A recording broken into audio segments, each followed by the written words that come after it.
Ya, di video kali ini saya akan menjelaskan tentang listrik dinamis ya. Listrik dinamis itu artinya listriknya itu bergerak, makanya dinamis ya. Kenapa bergerak? Karena di sini ada namanya I, ya ini I ya. I itu adalah arus ya, arus yang mengalir dari sebuah listrik. Dan arus itu atau kuat arus ya. Arus dan kuat arus itu sama, lambangnya I, satuannya ampere. Ya. Lalu di rangkaian listrik dinamis yang sederhana seperti ini, itu biasanya ada volt, yaitu tegangan atau sumber arus bisa juga dikatakan, ya. Ini satuannya volt. Ini biasanya baterai ya di sini. Lalu arus itu artinya mengalir, makanya lambangnya hanya panas saja. Ini lambang dari volt atau tegangan. Lalu di sini ada R, yaitu hambatan. Satuannya adalah ohm. Ini hambatan, ini bisa juga diganti dengan lampu ya, lambangnya seperti ini sama saja ya. Nah, ini adalah rangkaian dasar dari listrik dinamis. Sebelum kita nanti masuk ke sini, kita akan mempelajari terlebih dahulu yaitu tentang kuat arus dan hambatan ya.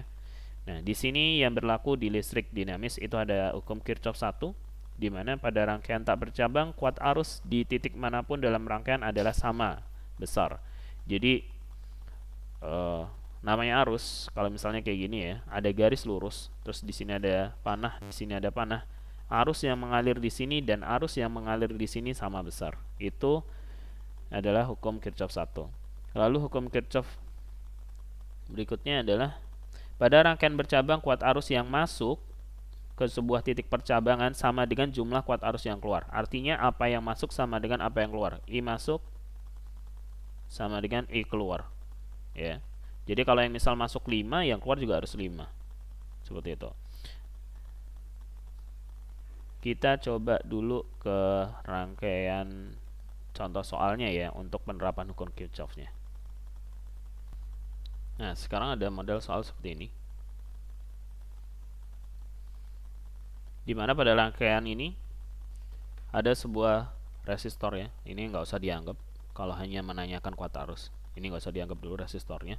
Yang kalian perhatikan hanya panahnya saja. Nah, di sini ada 2 ampere. Ini kita anggap I1 ya, karena nggak ada lambangnya. I1 2 ampere, dia masuk. Terus I3 4 ampere, dia keluar. I2 3 ampere, dia masuk. Terus I4 ditanya berapa, dia masuk juga ya.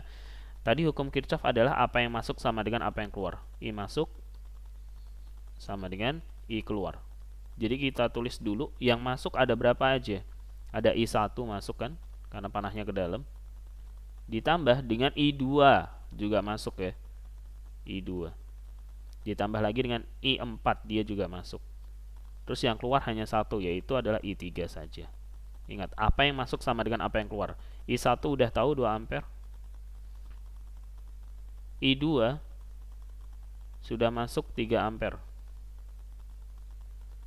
Dan I4 masuk juga. Oh, ini sorry ya. Ini harusnya ditanya I4-nya, ini jangan ini ya, soalnya salah nih. Harusnya yang ditanya adalah I4 itu keluar atau masuk ya, karena harus sama. Berarti I4-nya kita anggap sebagai keluar saja ya, serganti sebagai keluar saja, karena biar seimbang. Karena kalau dia masuk juga, yang keluar hanya satu, itu nggak sesuai dengan rumusnya ya. Jadi I4-nya kita anggap keluar. Nah, ini I3-nya adalah 4 ampere. Lalu I4-nya adalah berapa yang ditanya ya, karena dia keluar, kita ganti keluar. I masuk sama dengan I keluar. Yang keluar ada 5 ampere totalnya, yang masuk baru 4 ampere. Berarti I4 berapa? Ya tinggal dikurangin aja. Berarti I4 sama dengan 5 ampere dikurangin 4 ampere. Jawabannya adalah 1 ampere. Itu untuk I4. Jadi I4-nya adalah 1 ampere.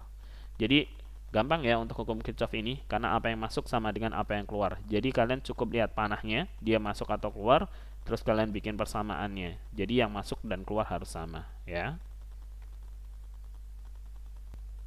Nah, kita coba lagi di sini karena tadi soalnya agak sedikit cacat ya. Kita coba lagi di sini. Seperti biasa dulu kita amati, yang masuk adalah I1, baru di sini I1 yang masuk. I1 masuk, I3 masuk, I4 keluar. Nah, I4 lagi, I2, I4 masih tanda tanya, dia keluar atau masuk. Berarti sekarang kita tulis dulu masuk, ini keluar. Harus seimbang ya, berarti yang masuk itu kan ada 2 ampere, yaitu I1 ditambah dengan 5 ampere dari I3 ya. Sementara yang keluar baru 1, yaitu 4 ampere. Berarti agar seimbang I4 ini harus keluar ya. Karena kalau masuk juga nggak seimbang, makanya di sini I4-nya ada di sini. Kita masukin ke keluar. Ini berarti ada 6 ampere, sementara yang masuk baru 4 ampere. Berarti I4 harus berapa biar seimbang? I4 adalah 6 ampere dikurangin dengan 4 ampere. Jadi 2 ampere ya. Itu untuk I4. Nah, itu hukum Kirchhoff ya. Sangat mudah sekali. Kalian tinggal lihat panahnya saja. Oke, selanjutnya kita ngebahas tentang hambatan. Nah, kita lanjutin ke hambatan ya. Untuk hambatan itu dibedakan jadi 2, yaitu seri dan paralel ya. Seperti kalian udah belajar di SD waktu itu tentang membuat rangkaian lampu seri ataupun paralel ya. Seri itu beberapa hambatan disusun memiliki hambatan lebih besar, namun tegangan masing-masing hambatan menjadi lebih kecil. Terus beberapa hambatan disusun secara paralel, maka hambatan totalnya menjadi lebih kecil dan masing-masing hambatan tetapi tegangannya tetap. Nah, ini untuk seri itu seperti ini ya, penyusunannya jadi satu garis. Kalau paralel itu bercabang ya. Rumusnya kalau seri langsung ditambahin aja, kalian bisa langsung tambahin aja R total atau hambatan pengganti. Jadi nanti ada istilah namanya R total atau hambatan pengganti, itu sama ya. Nah, hambatan pengganti untuk seri tinggal tambahin aja, kalau paralel dibikin 1 per hambatan total. Nah, kita contoh soalnya di sini saya bikin untuk seri ya. Nah, ini namanya resistor yang bentuknya kayak rumput. Ini adalah bentuk resistor, atau bisa dilambangkan juga dengan gini, lampu. Itu sama aja. Ini disusun seri. Misal di sini tadi satuan dari hambatan itu ohm ya. Jadi kalau misalnya di sini ada 2 ohm, di sini ada 2 ohm, ini 2 ohm. Yang ditanya adalah hambatan pengganti R totalnya. Berarti kalian tinggal tambahin aja kalau seri. Ya. 2 ampere 2 ampere 2 ohm ditambah 2 ohm ditambah 2 ohm. Jadi kalian tambahin aja jadinya 6 ohm. Itu untuk rangkaian seri ya. Lalu kalau untuk rangkaian paralel, karena dia ada percabangan. Nah, misal di sini 2 ohm, di sini 4 ohm. Ini misal kita anggap R1 ya, ini R2. Jadi penerapannya adalah 1 R total akan sama dengan 1 per R1 ditambah 1 per R2. Kalau misal ada 3 ya tambahin lagi 1 per R3. Misal ada 4 ya ditambahin lagi 1 per R4 ya. 1 per R total sama dengan 1 per 2 ditambah 1 per 4. Saya lanjutin di sini. Jadinya 1 per R total akan sama dengan 1 per 1 lagi. Nah, ingat ya kalau pecahan disamain dulu penyebutnya. Jadi 4, berarti di sini jadi 2, di sini jadi 1 ya. Jadi 1 per R total akan sama dengan 3 per 4. Jadi R totalnya adalah dibalik ya. Kalau ditanya RT ini dibalik. Jadinya 4 per 3 ohm. Nah, ini hambatan totalnya ya. Jadi bedakan antara seri dan paralel. Nanti biasanya juga ada namanya gabungan ya. Nah, kita coba di soal yang udah menggabungkan antara seri dan paralel. Nah, ini untuk rangkaian campuran atau kombinasi antara paralel dan seri. Di sini ada 2 ohm, di sini ada 4 ohm, di sini ada 6 ohm. Kamu disuruh mencari R totalnya ya. Caranya gimana? Boleh dari sini, boleh dari sini. Jadi kita kerjakan setiap kali ada rangkaian, kerjakan dulu yang paralelnya ya. Jadi kita rumuskan di sini R total adalah R paralel karena ada paralel ditambah R seri. Serinya itu 6 ya.